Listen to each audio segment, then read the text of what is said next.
Hello, my name is Adrian Goldberg and welcome to Byline Radio. Today getting reaction to Rishi Sunak's spring statement in the House of Commons. The mini budget really, which sets the tone for the government's economic policies, and some eye-catching headlines. Income tax being cut. Rishi Sunak said this has only happened twice in the last 20 years. He's reduced the basic level of income tax to 19 pence in the pound. Some other eye-catching measures as well. He said that fuel duty is going to be cut by 5 pence per litre from 6 p.m. tonight, and that will continue until March.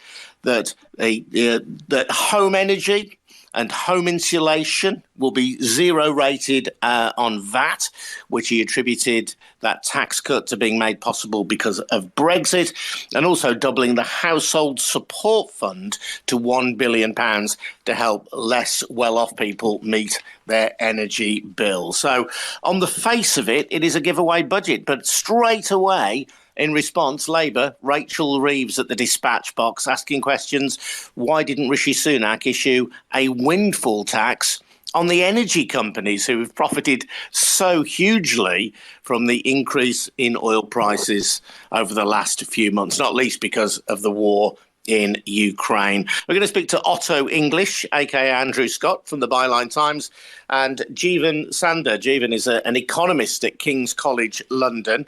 Let's welcome Otto English into the conversation first. Hello, Otto. Hi. Can you hear me, Adrian? Nice to speak to you. It was very much, I thought, a spring statement to appeal to the Tory backbenchers, very much about tax cutting, and in some respects, there is help there for ordinary, hardworking people, as they like to describe them. Yeah. Well, I thought the preamble was from the bizarrest was the bizarrest thing. The lengthy evocation of the war in Ukraine and almost like an apprentice-style pitch to be to be Britain's, next apprentice. I felt like that preamble was really strange. I thought with it felt like he was trying to pitch to be prime minister. But you're right, there were some measures in there, some eye-catching measures, which I felt he delivered in a sort of Noel Edmonds game show style, along the lines of, we're not going to give you that, we're not going to give you £300, we're going to give you £3,000. I thought it was really peculiar. 5p off fuel, of course, which will be welcome. But then, of course, that sort of takes it back to the price that fuel was last week, which is well above the price that it was 4 weeks ago. So although that, again, might sound like an eye-catching measure, you're throwing water into an empty bucket almost, aren't you? And of course, that does go to the point that Rachel Reeves of Labour raised. Yeah, the significant sums that the energy companies will be generating from the price increase, which has happened not just over a week or so, but has been gradually increasing over many months. So no appetite there to challenge the wealth of those giant corporations. No, the comparison was immediately made with Ireland, of course, which slashed the price of slashed fuel VAT by 15 cents, I think. Was it last week or the week before? So, he says it's some great eye-catching measure, but it's as nothing really, is it? Especially given the cost of living crisis. I mean, pretty much everything he's promised, the cost of living crisis will suck it dry, won't it? You're listening to Byline Radio, a little later than we normally go live today because we're taking account of the spring statement by the Chancellor Rishi Sunak. My name's Adrian Goldberg.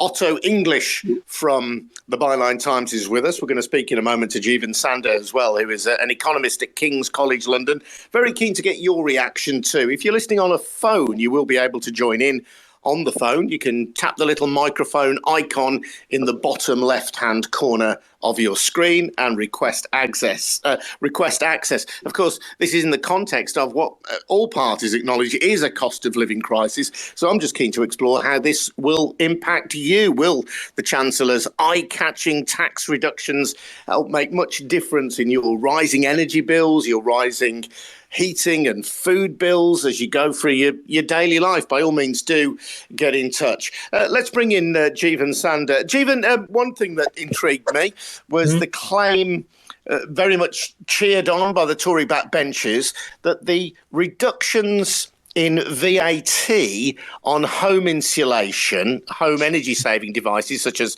solar panels, were only made possible because, according to Rishi Sunak, in 2019, a ruling by the European Court of Justice meant that they could not be zero VAT rated. But Chris Bryant, the Rhondda MP, Labour MP for Rhondda, says that these measures were already zero VAT exempt in the EU. He says it's simply not true to say that this is a benefit of Brexit. I don't know if you know about that one, Jeevun. I'm just throwing that at you. But it was very much trumpeted as a Brexit benefit.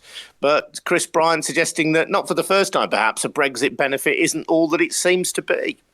Perhaps not. First of all, sorry, it's wonderful to be here. I mean, what's the bigger question here? The idea that you have lower VAT, but actually what you need is help to insulate your homes and put in those heat pumps. We need the funding to get there. No new funding today to replace the Green Homes Grant. No new funding for home insulation. No new funding for what we actually do to get to net zero. This government already wasn't spending enough. There was no new money announced for that today. Whether the VAT is slightly lower or not, it doesn't help those on low incomes. You certainly can't even afford to pay the bills, let alone insulate their homes. And more broadly as well, I am very surprised the Chancellor didn't have a massive rabbit coming out of his hat. I mean, we know that the average family faces a fall in income between £1,000 and £1,500. And his big showpiece was a £330 tax cut. Now, that will help, but it won't do what is actually needed. This is still going to be a very, very difficult year ahead. And the other thing I would pick up on is his plan to cut income tax in the future. Let's be clear about what it means to raise national insurance and cut income tax. That's a transfer from young, low-income people to richer, wealthier ones, because income tax is levied on all your income and is more progressive than national insurance. National insurance, on the other hand, only levied on your wages, not on any income you have from assets, and is less protected. So what has the Chancellor done today? He hasn't produced enough to help families, especially low-income families, by the way. There will be a lot more hungry children and freezing pensioners, but also has done so to help people who donate to his party and, dare I say it, also help himself.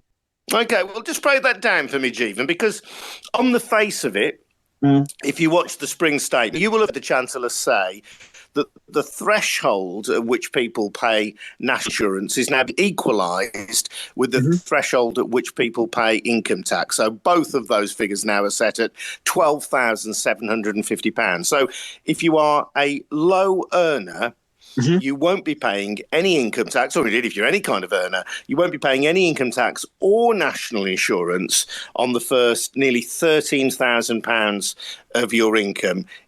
In itself, that surely must help the low paid.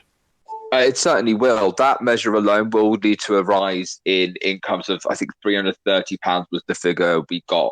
That will help. The question is, firstly, about the future plans.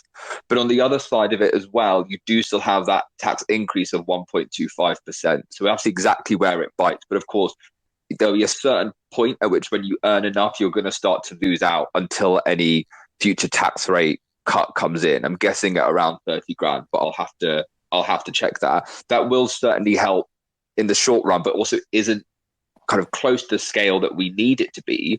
And in the future, if you cut income tax by a penny, that income tax benefits everyone who gets their income from, let's say, dividends or from rent, whereas the national insurance cut or other rise doesn't impact them on that side. That's where the kind of change in the future will be. And also national insurance is less progressive than income tax.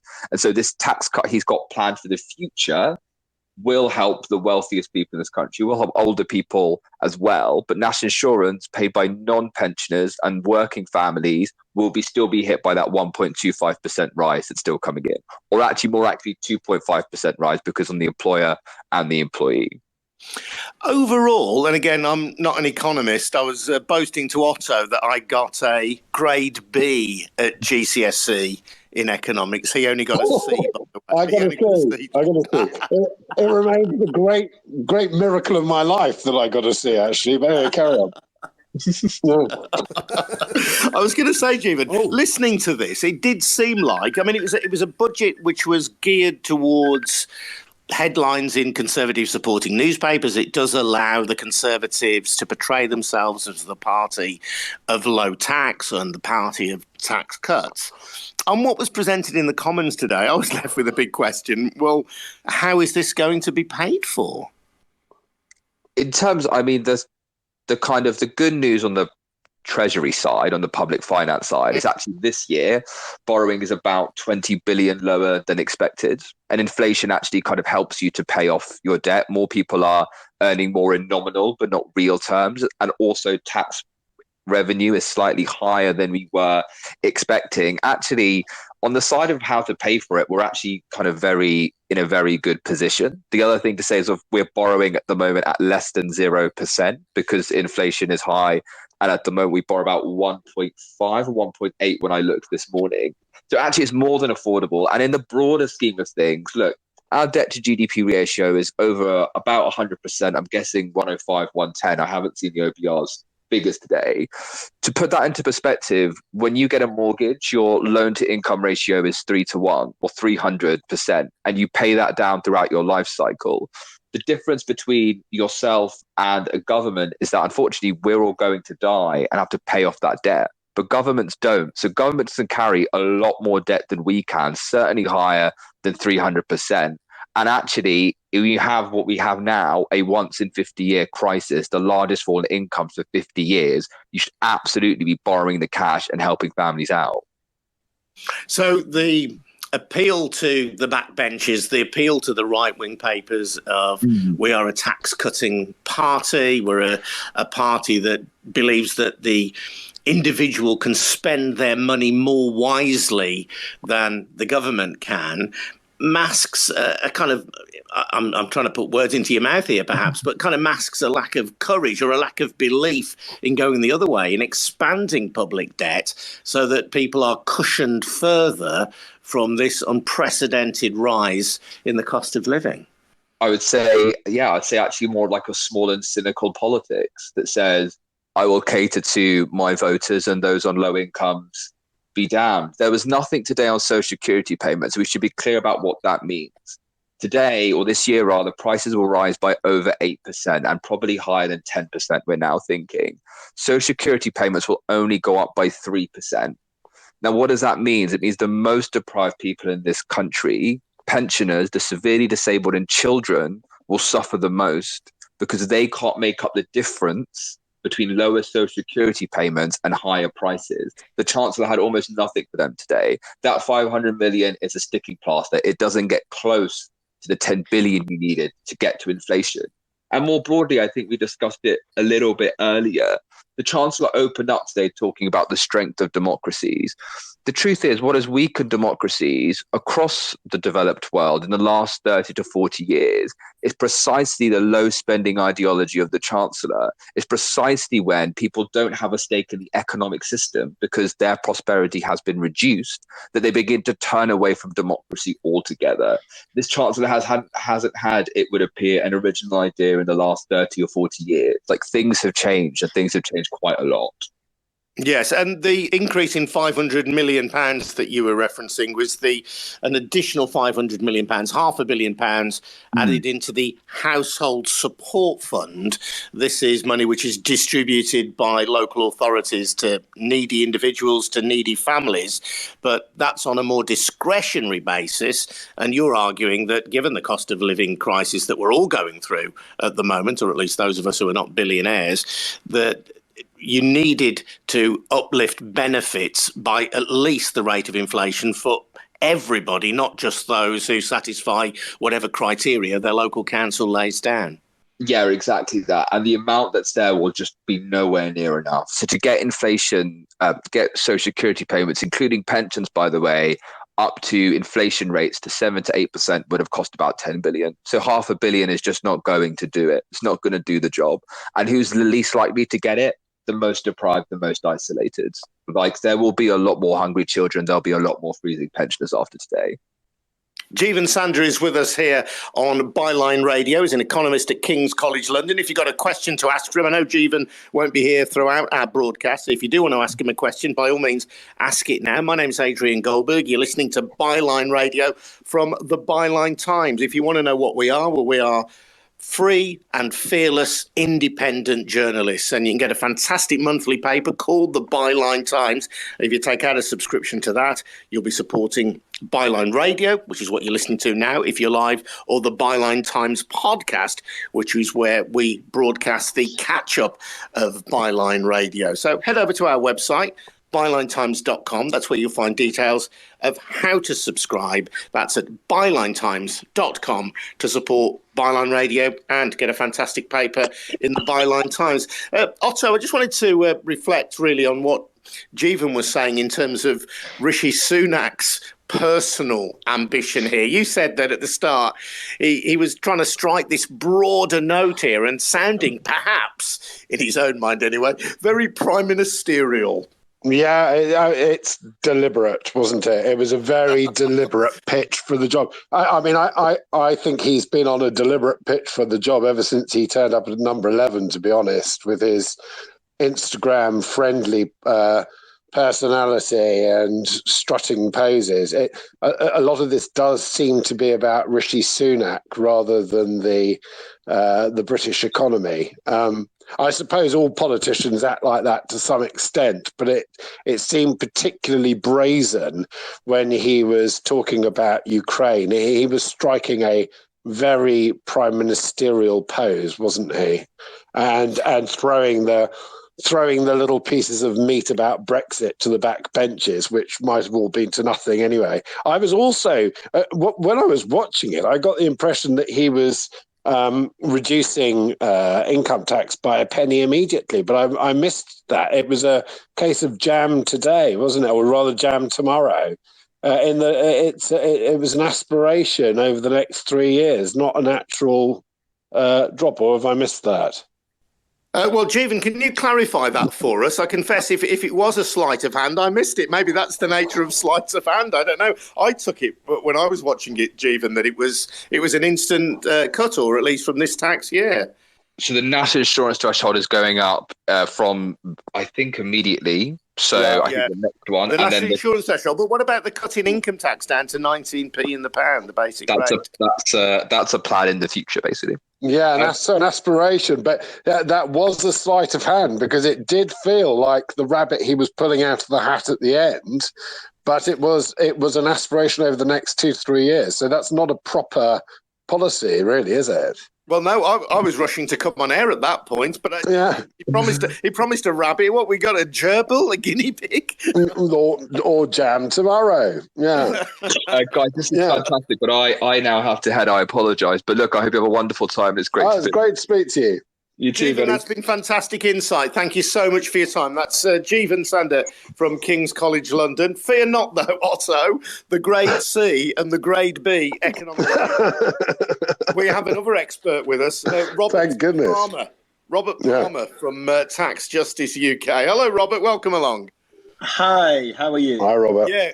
Hi. Well, welcome to Byline Radio, Robert. So, Robert, Jeevun's given us a really interesting counter-narrative to that of Rishi Sunak himself, suggesting that although this will be presented as a tax-cutting giveaway budget, actually, for many poorer people in the UK, for many people who rely on benefits, this actually will not deliver an increase in benefits. It will not deliver an increase in the quality of their life.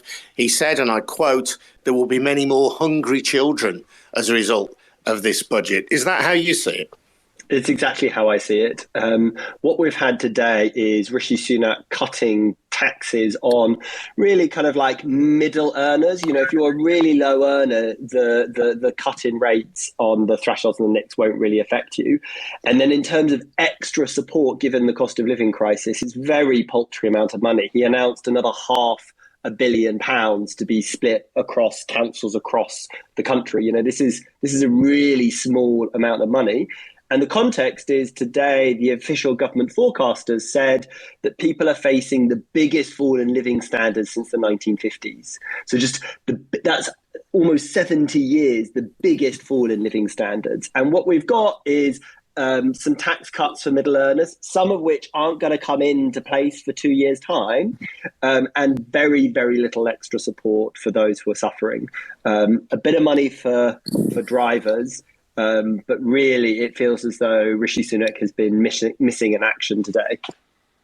That's a very interesting perspective, Robert. We're talking about inflation running at 6.2%, I think was the figure announced today. And Sunak himself acknowledged that will rise to 7.4%. And he got that declaration out of the way pretty early in his presentation, didn't he? And then there were these headline-grabbing statements that there will be a cut of 5 pence per litre in fuel duty, which, of course, motorists will welcome because it will be an immediate a bit of relief in the pocket, as it were. He talked about zero rating VAT on energy and insulation. And he claimed that this is a tax relief that would not have been allowed had we stayed within the European Union. That's already been vigorously contested on social media. And we've also got the doubling of the household support fund administered by local authorities to the neediest people in their communities from £500 million to £1 billion. And this, as we now discover, slightly illusory cut in income tax. Yeah. So, but, you know, those are headline-grabbing measures, aren't they? All of them, which will have some resonance somewhere across the country. And I think what we've seen is the Chancellor is using his spring statement to start to campaign for an election in 2 years, while millions are going to wonder how they're going to heat their homes and what they're going to eat in 2 days. So it feels as though this was very much a set of announcements geared at getting headlines and setting up, you know, Rishi Sunak and the Conservative Party for an election in a couple of years' time. And also, I think, importantly, for the internal party politics, being able to satisfy the Conservative backbenchers who've been asking for tax cuts. You know, this is still a Chancellor who has raised taxes overall, you know, raised corporation tax, raised national insurance through the new health and social care levy, frozen thresholds. So while on the one hand he's raising taxes, he's also cutting other taxes. So the kind of big announcement of himself as this big tax cutting chancellor, overall it doesn't add up. Also, the cut on VAT for home insulation is not available in Northern Ireland because of the Northern Ireland Protocol. Now, the Northern Ireland Protocol was signed by this government, but was signed by Boris Johnson. I don't mean by the Conservative government, but by Boris Johnson's government in order to secure Brexit. So there are people within our United Kingdom who will not feel the benefit of that because of another policy aim of this government, the same Brexit that he's trumpeting as the cause for the ability to create a zero rating on VAT. The same Brexit is denying some of our fellow citizens that zero rating on VAT. Yeah, I thought it was interesting the way he sold that, because he was almost making it sound like it was the fault of the EU that people in Northern Ireland couldn't get that benefit. But of course, as you point out, It was a deal that we asked our own government sign. I mean, an agreement our own government signed. It's a very peculiar attitude and a very peculiar narrative that they continue to spin on that, on the Northern Ireland Protocol. Yeah. And Robert, I'm just keen to explore this, and Jeevun mentioned it, the idea that on the one hand, you cut income tax, which some people will welcome anyway, hard-pressed taxpayers, etc., etc., raising the national insurance rate. Just explain to us why that helps perhaps older people and disadvantages younger people, because I don't think that will be immediately apparent to some of our listeners. So what the Chancellor has done is, as you say, he is raising the threshold at which you start to pay national insurance. And at the moment, you start paying national insurance at about £9,000, whereas you start paying income tax at about £12,500. So what he's promised to do from July is make sure that those are at the same level. Now, there are lots of people out there who earn less than £9,000 already. So this really won't help those on the lowest incomes. It will be a boost to those on middle incomes. And at the same time, we've got a promised cut to income tax in a couple of years' time. So he's done a mix of things and a mix of different times, and they will come in. I think the big picture is the official government forecaster, the Office for Budget Responsibility, has given Rishi Sunak a bit of a cash pile, a windfall. And what he's done is he's spent that windfall on cutting taxes a little bit and not on prioritising help for lower middle incomes when it comes to dealing with the cost of living crisis that we're all facing. Some interesting comments on social media. Martin Lewis, the consumer guru, if I can call him that, says with a 1p cut in income tax basic rate in 2024, it looks like we know when the next general election is then. Yeah. Prem Sikka, who's a very highly regarded economist, says 42% of UK adults pay no income tax because their taxable income is less than the tax-free allowance of £12,570. Let that sink in, says Prem. 42% survive on less than £12,570. How will they cope with higher food and energy costs? The government has no policies for eradicating extreme poverty. If you want to join in, by the way, if you're listening on the phone and not listening back on the Byline Times podcast, if you are listening on your phone, in the bottom left-hand corner, there is a little microphone. If you tap that, you can request access. So if you've got something to contribute, a comment to make, by all means make it, or indeed a question to ask. We've got Robert Palmer with us from Tax Justice UK and Byline Times writer and grade C at GC. A-level. A-level. Oh, A-level. Sorry, I missed that correction. No. We're going to have this fight later, Adrian. A-level. Sorry, my grade B that I was preening myself. Oh, no. You see, I finally trumped you. I've trumped you, you see. Very good. Well, listen to Byline Radio. I'm Adrian. Zugzwang. Otto English, the A-level economics student, Robert Palmer are with us, and we're just reflecting on the spring statement by Rishi Sunak, and we are publishing or broadcasting in conjunction with the Byline Times. If you don't know what it is, well, it's a newspaper that reports without fear or favour. Independent, no oligarch behind us, none of your traditional proprietors, nothing like that. We're just funded by ordinary people. The deal is you take out a subscription, or even better still, a membership of the Byline Times. You get the Byline Times newspaper, which is monthly for your money, but you're also helping to support these broadcasts, whether on Byline Radio or listen again on the Byline Times podcast. And you're also helping to support our news breaking website, which is at bylinetimes.com. And that's where you'll find details of how to subscribe. That's at bylinetimes.com. So, Robert, it's interesting, again, the obsession that the Chancellor had with cutting the national debt.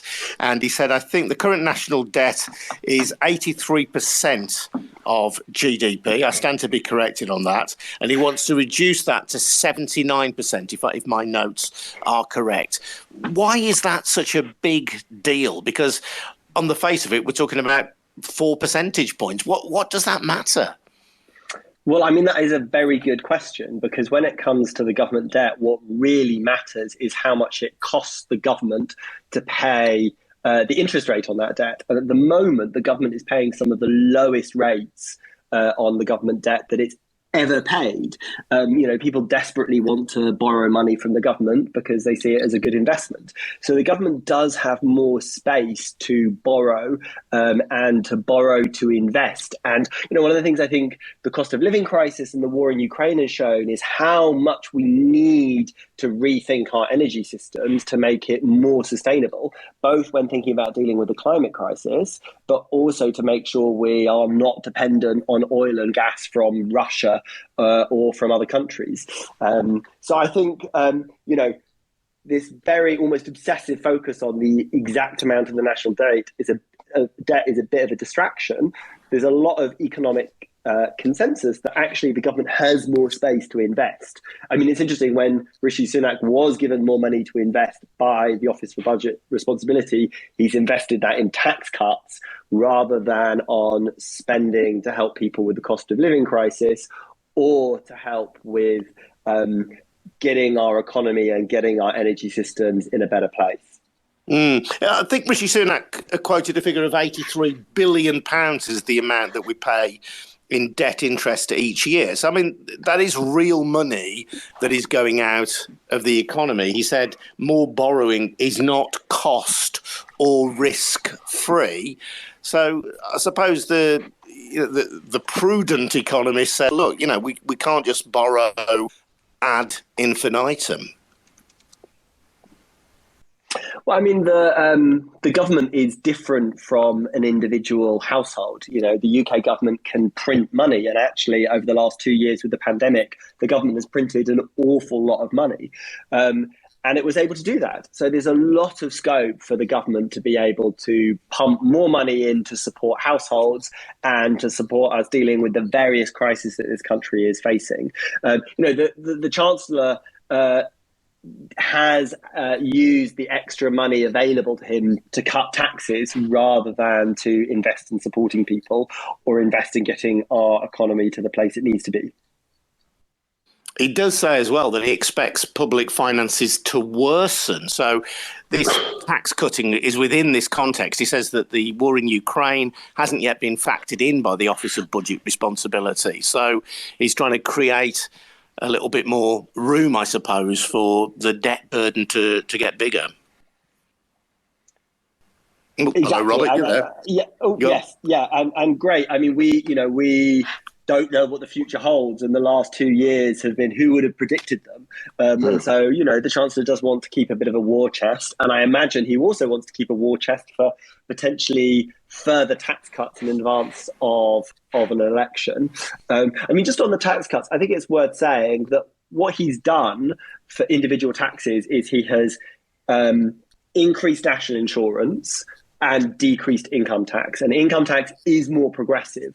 And so this is a kind of weird mishmash approach. It's almost like there's a bit of a magic trick sleight of hand in terms of which taxes are going up and which taxes are going down, so that the Chancellor can say, look, I'm cutting all your taxes. And yet at the same time, overall, he has been increasing taxes.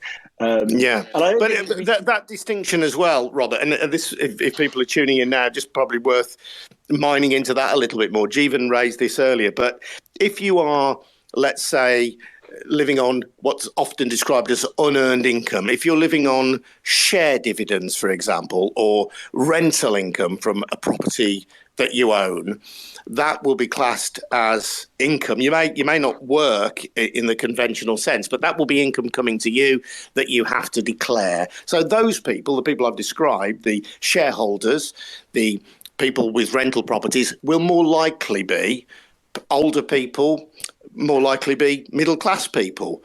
They, as well as the rest of the population, will be enjoying a tax cut.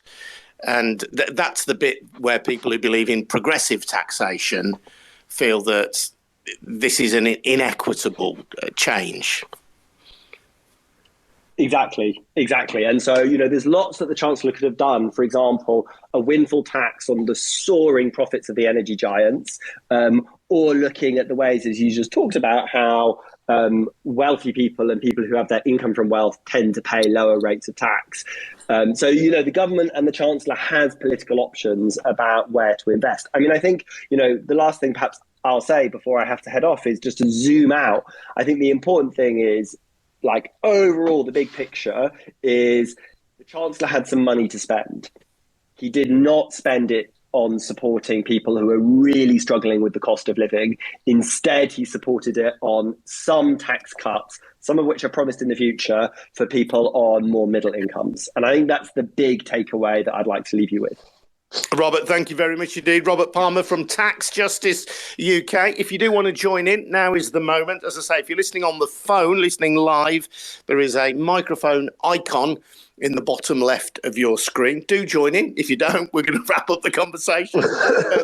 Well, we are, because, that's the great thing. I've got to say, Otto English, real name Andrew Scott, just in case people are confused by that. One of the great things about this, two great things about this, actually. Normally, we broadcast live via Twitter Spaces at 12 every day. And I was thinking, well, we're going to be talking while the Chancellor is giving his speech in the House of Commons. Yeah. How can we do that? And then I thought, I'll tell you what we can do. We can move it a bit later. Nobody will mind. In fact, it's a better programme for us. Yeah.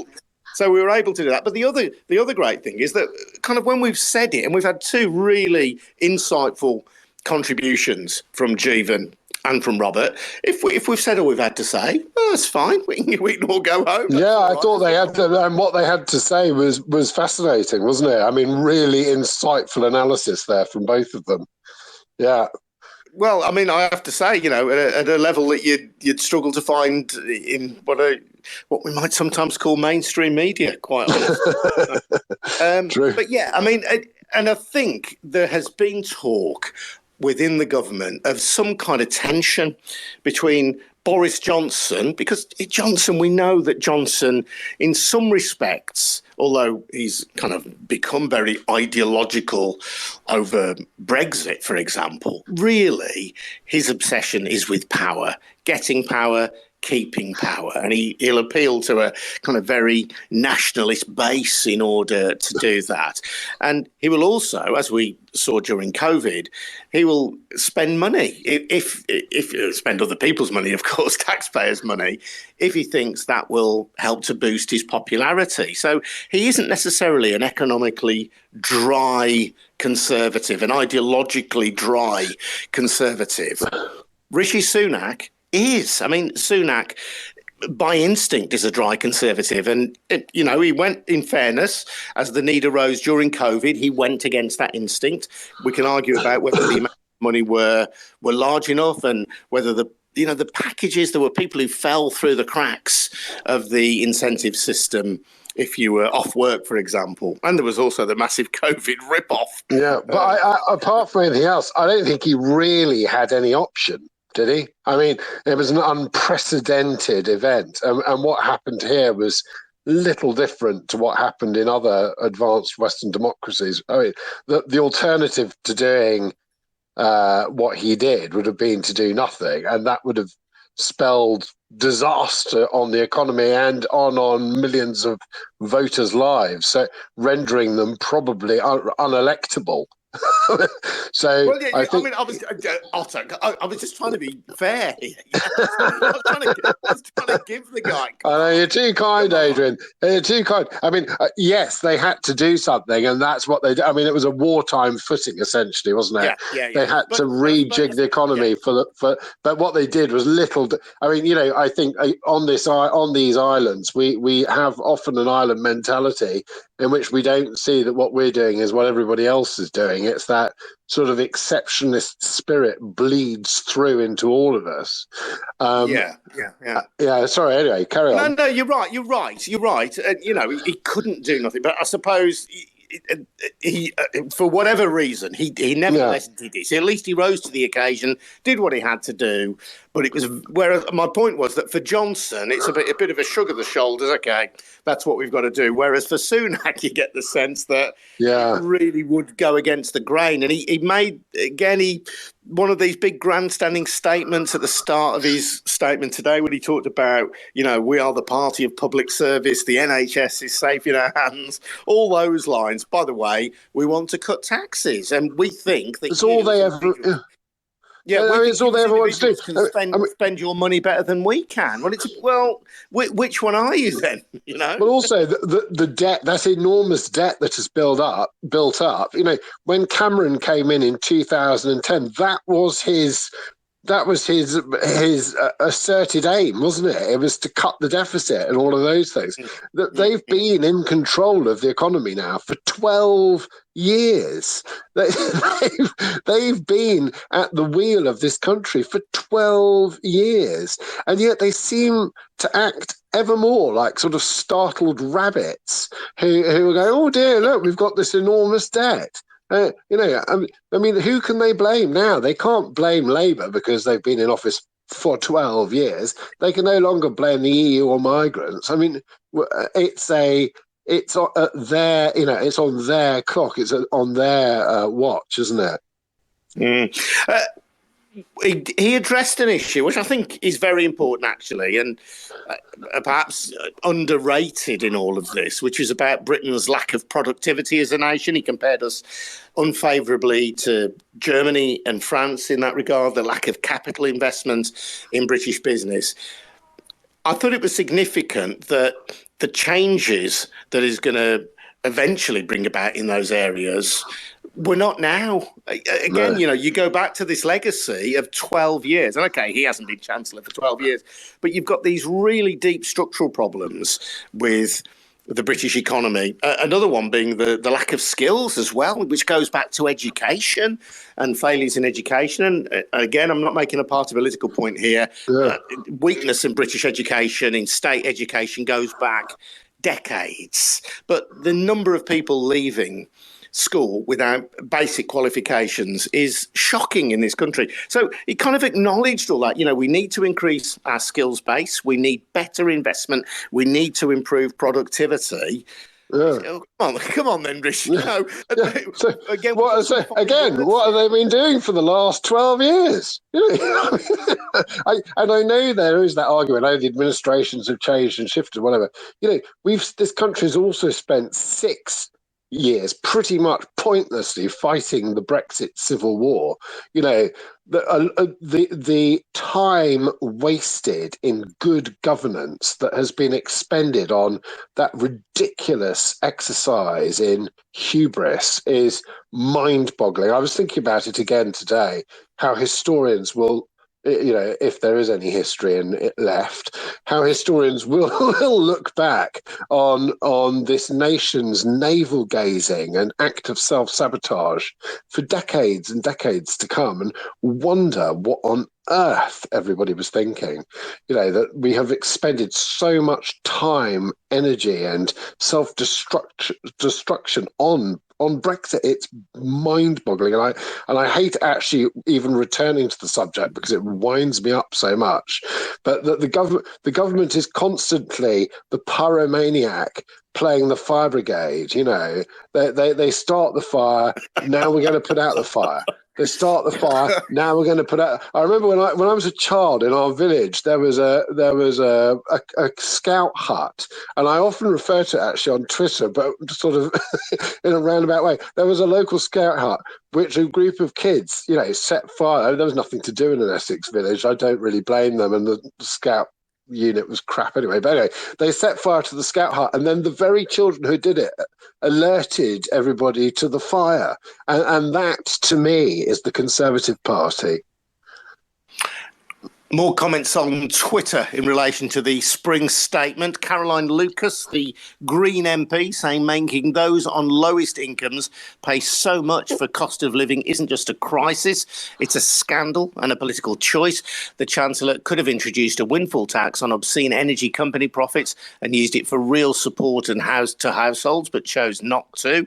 Adam Bienkov, our Westminster colleague at the Byline Times, quoting Rishi Sunak, says it has been a Conservative mission to promote tax cuts for working people, says Rishi Sunak, and this is Adam now, it was raised taxes by a higher amount than any Chancellor in almost 3 decades. And the Fire Brigades Union pointing out the rate of inflation is 4.9%. I actually think it's higher than that, isn't it? It was 6.2% was announced today. I thought it was 6.3, but I might yeah, well, we won't quibble about 0.1%.